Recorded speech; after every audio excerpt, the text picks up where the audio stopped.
So this weekend is Thanksgiving in Canada. So most people have turkey, mashed potatoes. Our family has always had cabbage rolls. So my grandma used to make the best cabbage rolls. So this is my little video on how they're made. They're really simple. So enjoy. The first thing I like to do is add about 2 cups of dry rice into either my rice cooker or to make it in the pot. This should make about 3 to 4 cups of rice, and that will let it cool before you put it to the meat mixture so it doesn't do anything weird with your mixture. The next thing we want to do is we want to prepare our cabbage so that we could boil it. We'll simmer it in the pot, and this will allow the leaves to loosen so that we can roll them up. You want to do a deep cone-shaped cutout of the core of it, and this will make it so that the leaves will fall off easier.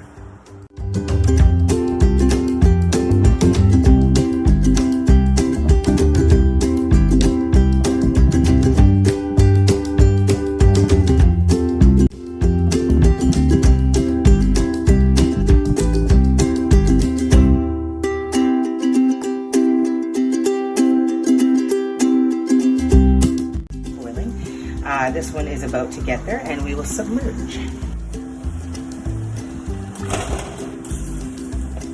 Also a little note, I don't have big pots, so this is why mine are in like a kiddie pool compared to a regular swimming pool. But they'll do the job. I'm just going to turn them occasionally, and this will help loosen them, and it'll be all good. So 1 large onion, finely diced. 3 to 5 cloves of garlic. It's up to you. I really like things garlicky, so we use garlic. Peeled and finely diced into the mixture. So this part can get a little bit scary, but just use whatever big random kitchen tools you have, because I really don't have a technique for this. I'm going to rotate them, and I like to scoop a bit under and use the other one to kind of curve it.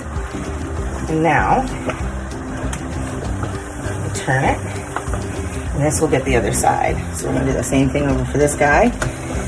And little flip. We're good, we're good, we're good, we're good, we're good. Don't worry. I scream a lot when I'm peeling them, so this should go well. I make our sauce, and I like to use 2 large cans of tomato sauce, and I'm gonna put that in my bowl. So next we've got our diced tomatoes. We're gonna open that up and put it right into the sauce mixture there as well.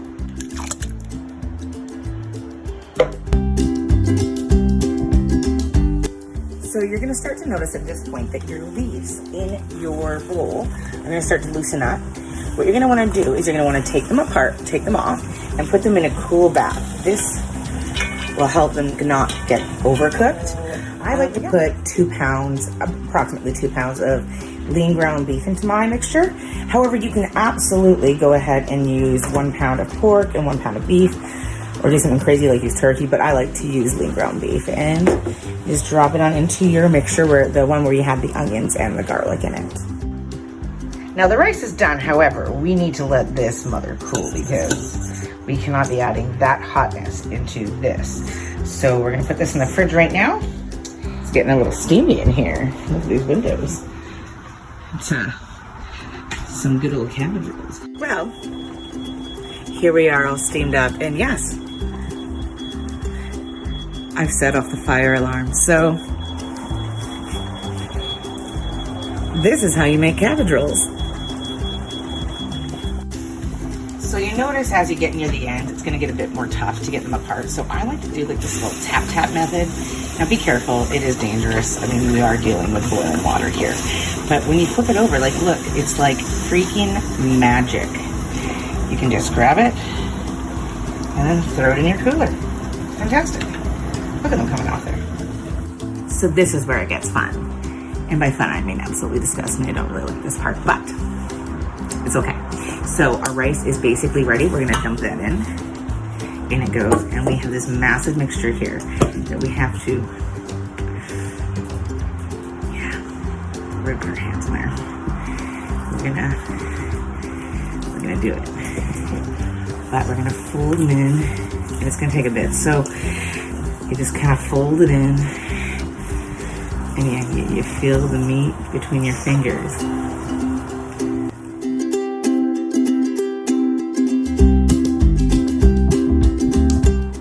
You also throw it around your kitchen. That's also another option while making this.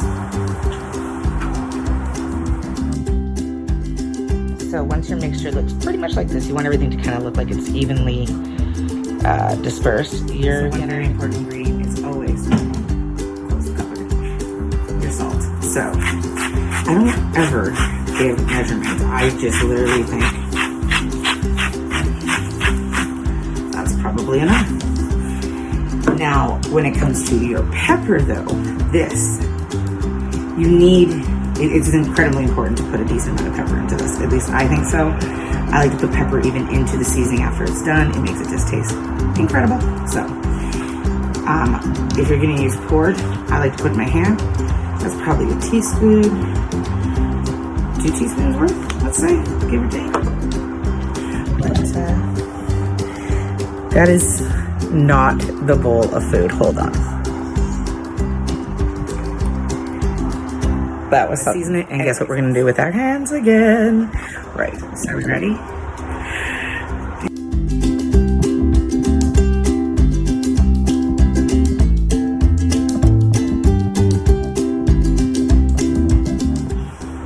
Crap, I forgot to add the parsley. Give me a second. I don't know why I was gonna pause it. The parsley. Again, I do not measure. I just, whatever this is, like a tablespoon.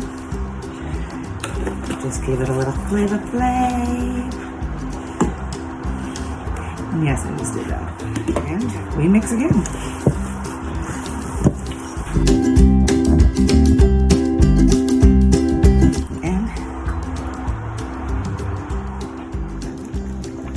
One thing that would be important is to actually preheat your oven. Now I preheat mine to 350 through the steam.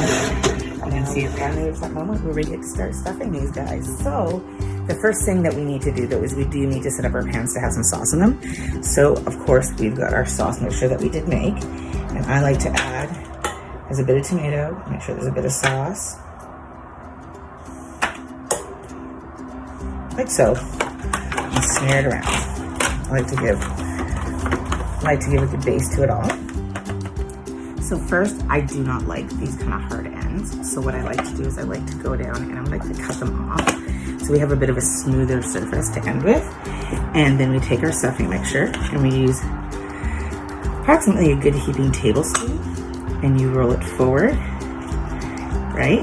And then tuck in the side, and roll it back down. And you end up with this beautiful little bad boy here, and you place it in your pan. Like so.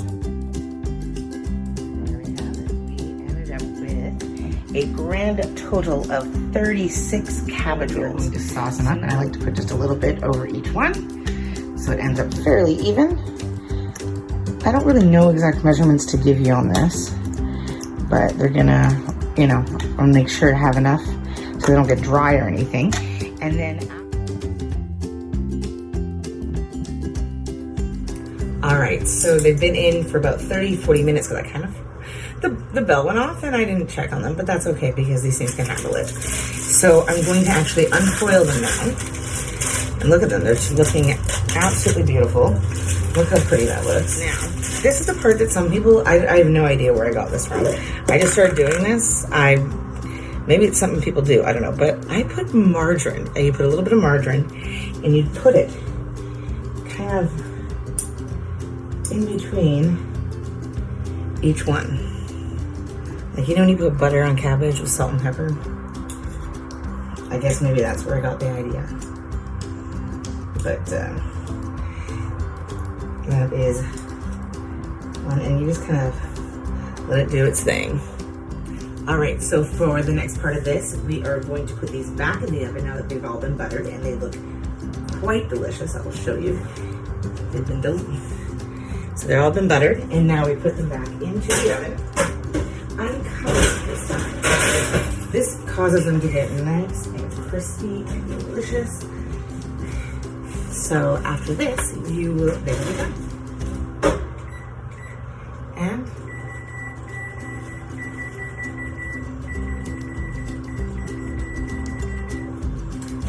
there we go. So here they are out of the oven. I did cook them for the 30 minutes, or it was more like 35. But I noticed that they were not quite getting dark enough on the top because I like to have a little bit of crispiness. So I put them under broil for about 8 minutes. Now the ones on top, a little bit more crispy looking, but they're totally fine. And these ones look absolutely gorgeous. So, all right, here we go, the big test. What does it look like on the inside?